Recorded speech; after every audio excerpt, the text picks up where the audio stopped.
예, 오늘 2부 인터뷰 경기도로 가보겠습니다. 지금 경기도는요, 일기 신도시, 그러니까 분당, 일산, 평촌, 산본, 중동 이런 곳에 재정비 문제, 그리고 오늘부터 시작되는 광역버스 입석 금지 문제 같은 뜨거운 현안이 있습니다. 도지사의 생각 들어보죠. 김동연 경기도지사님, 안녕하세요. 네, 안녕하세요. 오래간만입니다. 네. 아니, 당선되던 당일에 우리 인터뷰했었잖아요. 예, 그렇습니다. 근데 벌써 4개월 지났어요. 그렇게 됐네요. 네. 지난 4개월 도정해보시니까 어떻습니까? 우선 뭐 많이 바빴고 또 한편으로는 아주 보람 있게 열심히 일했다. 저는 이렇게 생각하고 있습니다. 좋은 뉴스부터 먼저 좀 짚고 가보자면 네네. 그 네덜란드의 반도체 장비 기업이죠. ASML 여기서 네네. 2024년까지 2,400억 원 규모로 경기도 화성에다가 어떤 거점 뭐 공장 거점 네네. 투자를 하기로 했다. 맞습니까? 네, 반도체 클러스터 투자하기로 했고요. 이로써 이제 전 세계 반도체 장비 1, 2, 3, 4위가 다 경기도에 이렇게 둥지를 트는 예. 그런 아주 쾌거가 있어서 아주 좋았습니다. 이 ASML은 아주 독특한 이 반도체 노광 장비 기술을 가지고 있거든요. 앞으로 이 미래 기술, 인재, 육성 뭐 등등에 있어서 큰 기여를 할 것으로 예. 기대하고 있습니다. 그래요. 근데 이제 최근에 그 금융계 흔들었던 레고랜드 사태, 강원도 레고랜드 사태 보면 글로벌 기업에 투자라고 해서 무조건 다 좋은 것만도 아니더라고요. 사실은 글로벌 기업 투자하면 다 좋은 걸로 알았거든요. 근데 이번에 네네. 강원도 보니까 꼭 그런 것도 아니어서 네네. 레고랜드 사태는 어떻게 보셨어요? 레고랜드는 뭐 글로벌 투자 문제도 있지만 일단은 그 경제를 잘 모르는 정치인이나 정치권에서 시장의 신뢰를 깨트린 그런 결정을 함으로써 우리 금융시장에 대혼란을 가져온 뭐 그야말로 해악적인 조치였죠. 이 건으로 인해서 엄청난 그 유동성 공급이라든지 우리 그 경제나 시장에서 가장 무서운 것은 그 신뢰를 상실하는 것인데 그것을 깨는 그런 일이 있어서 아주 안타까운 일이었죠. 그 애초에 최문순 전임지사 때 더 잘 알아보고 보증서 줬어야 되진 않느냐 이런 비판도 있었거든요. 뭐 도정을 잘 네. 아는 분으로서 어떻게 보세요? 그 문제보다도 더 큰 것은 이 사태에 대한 그 본질이 기업 투자도 투자지만은 결국은 정치권에서 이 경제와 시장의 그 원리와 신뢰를 깨트린 것이 훨씬 큰 문제지요. 그 앞에 그 보증을 어떻게 했느냐 하는 문제는 뭐 기술적인 문제고 또 따져봐야 되겠지만 예.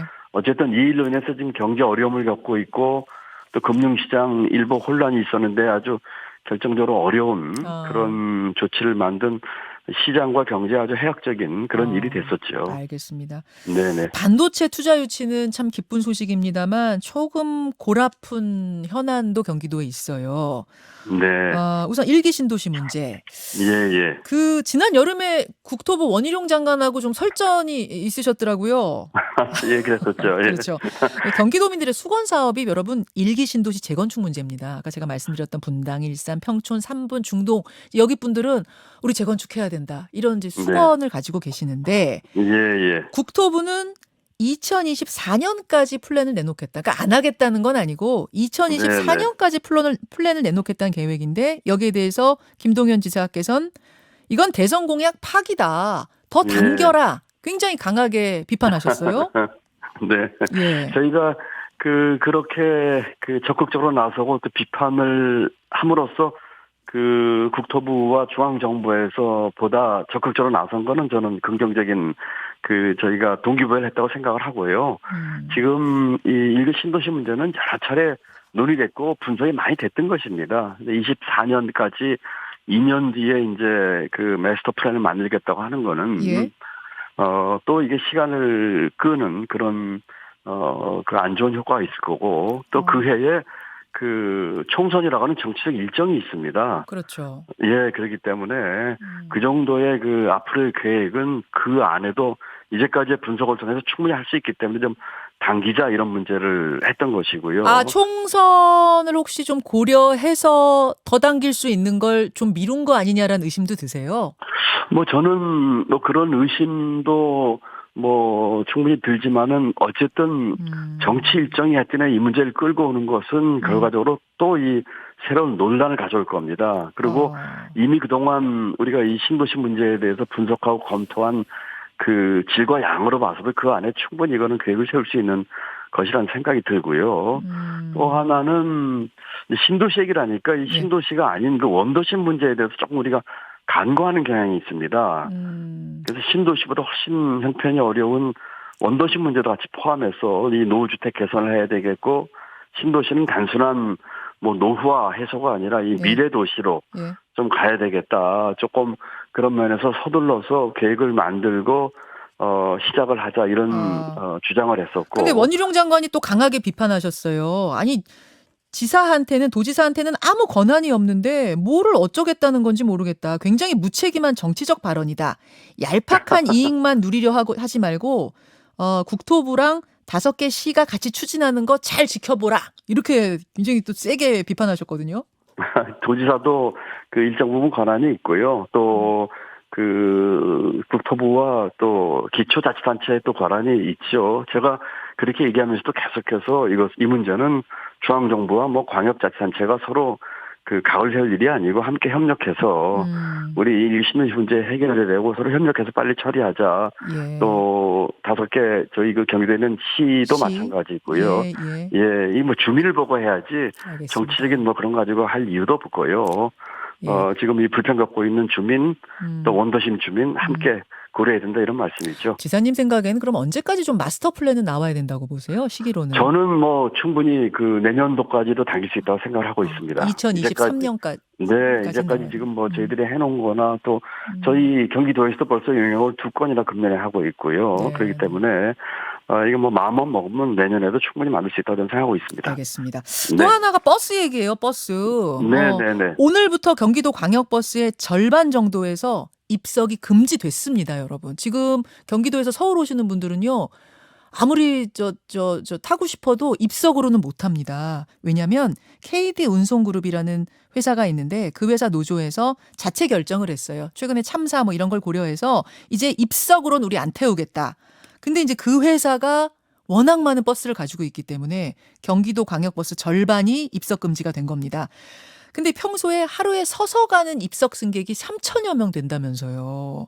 네, 그렇습니다. 자, 이렇게 되니까 도민들은 당장 이거 불편함을 어떻게 하나? 어떻게 생각하세요? 맞습니다. 예, 지금 뭐 12구 참사로 인해서 그 안전을 강조한다는 점에 대해서는 뭐 동의를 하고요. 그렇지만 이 단기간에 이와 같은 일에 대한 불편을 최소화하기 위해서 저희가 최대한 노력을 하고 있습니다. 빨리 이 불편을 해소를 해드려야죠. 어떤 방법이 가능할까요, 지사님? 예, 지금 현재로 지금 우선 단기할 수 있는 것들은 뭐 배차 간격을 줄이고 또 증차를 해서 일부 좀 빠른 시간에 해소를 하려고 하고 있고, 또 중기적으로는 뭐 여러 가지 그 좌석을 늘리는 거라든지 또는 예비 차량이나 전세 버스 추가 투입 등 이런 대책을 함께 지금 시행할 계획에 있습니다. 하여튼 빠른 시간 내에 우리 도민 여러분들 불편을 최소화하도록 최대한 노력을 하겠습니다. 네. 근데 기사님들도 코로나 때 많이 빠져나가서 다른 업종으로 맞습니다. 바꾼 분들이 많아서 그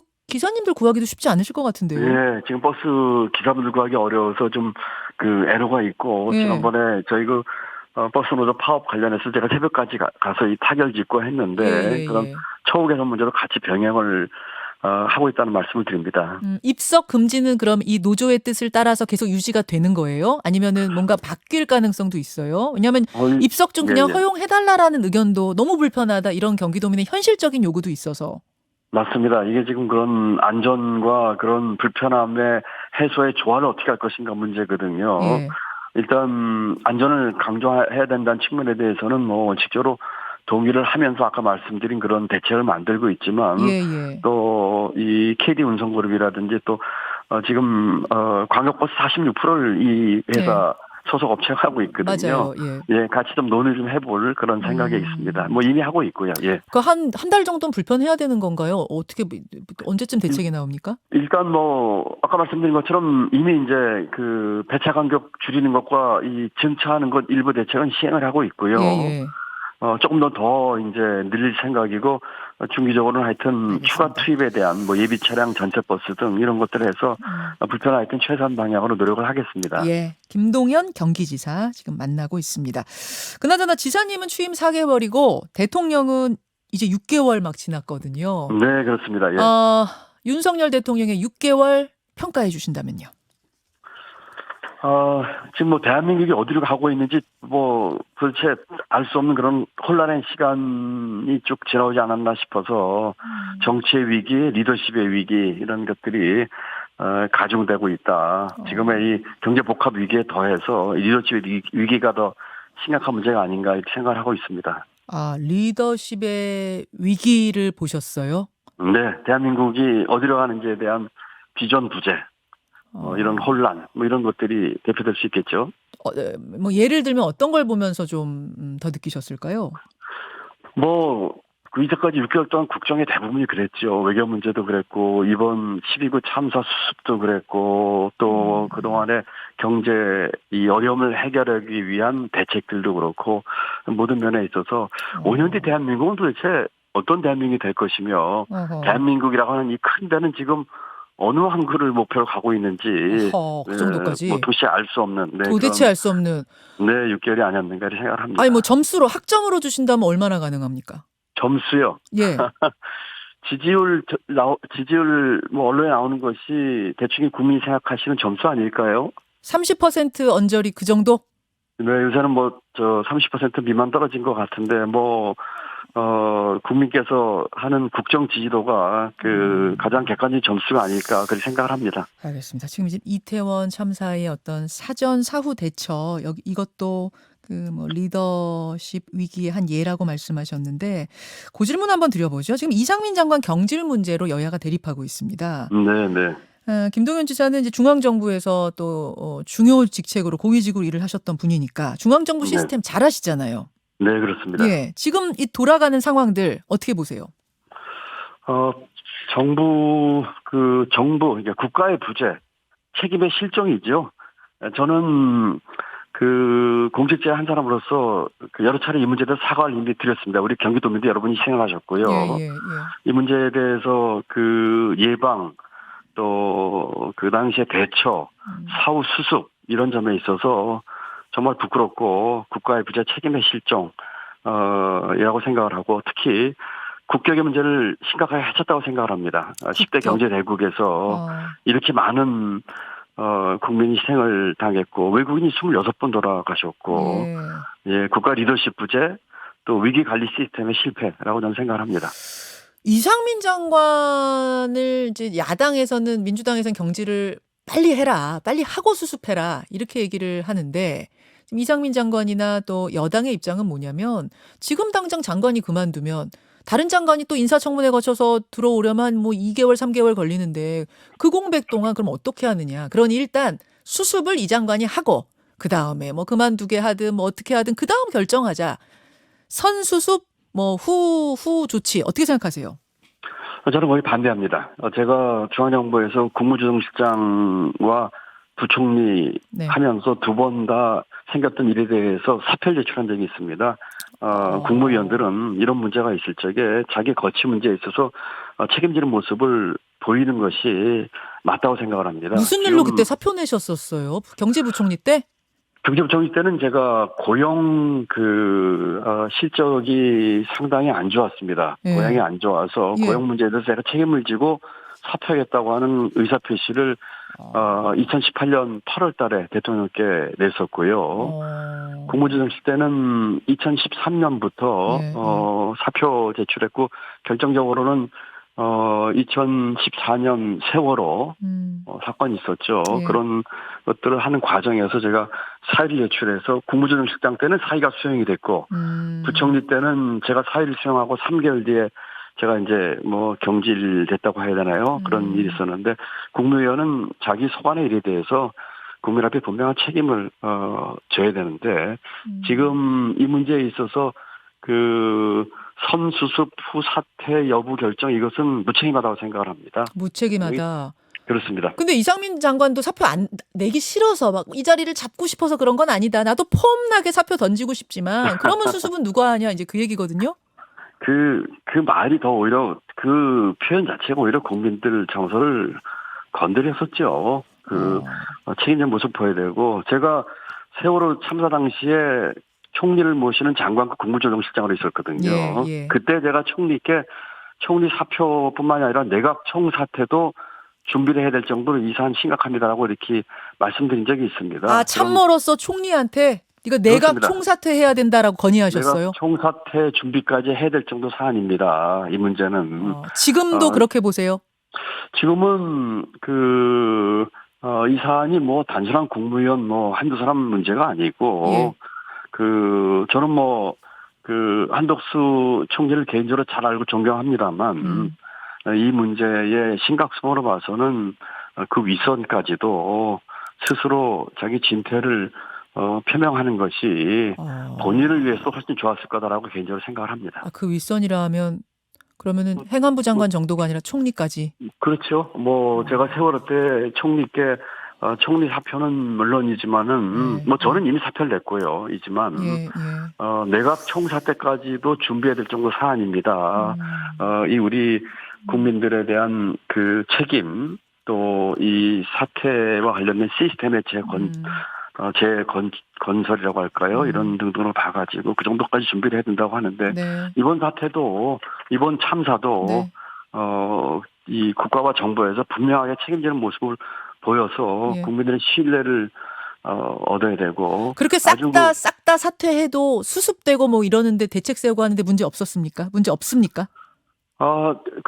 일단 아까 말씀드린 것처럼 저는 총리를 개인적으로 잘 알지만은 총리까지도 책임지는 모습을 보이는 것이 국민들을 위해서 좋다 생각하고, 그 수습하는 문제는 이건 결국 시스템 문제고, 또 의사를 표명한다고 바로 나가는 것도 아니지 않습니까? 여러 가지 또 하는 것이 있기 때문에 수습은 또 나름대로 하면서 알겠습니다. 책임지는 모습을 보여야지 대한민국의 이 국가의 부재 책임의 실정, 이 문제에서부터 우리가 해답을 찾을 수 있다고 생각합니다. 알겠습니다. 김동연 지사 만나고 있습니다.